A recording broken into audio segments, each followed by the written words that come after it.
Σήμερα θα μαγειρέψουμε κουπέπια, τα παραδοσιακά κουπέπια.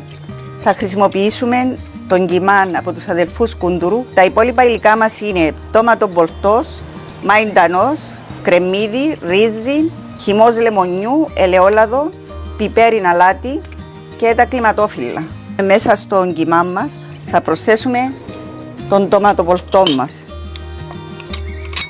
Μετά το μαϊντανό μας, το κρεμμύδι μας, θα ρίξουμε μέσα το ρύζι, το λεμόνι μας λίγο, χυμό, λίγο ελαιόλαδο, το αλάτι μας, το πιπέρι και είμαστε έτοιμοι για να αναμίξουμε τα υλικά μας.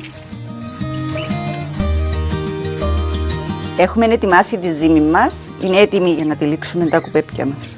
Με τα κλιματόφυλλα τα οποία έχουμε ζεματίσει λίγο προηγουμένως, τοποθετούμε μία κουταλιά από τη ζύμη μας και αρχίζουμε το τύλιγμα.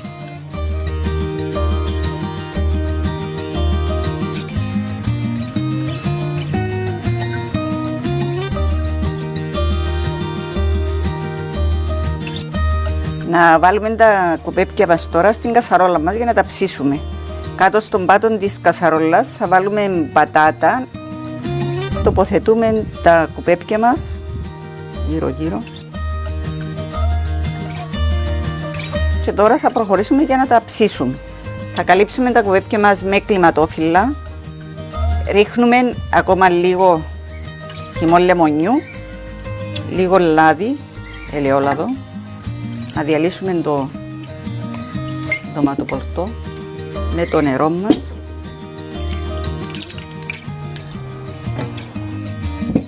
Τώρα τα κουπέπια μας είναι έτοιμα για να τα ψήσουμε. Μετά από μισή ώρα τα κουπέπια μας είναι έτοιμα για σερβίρισμα.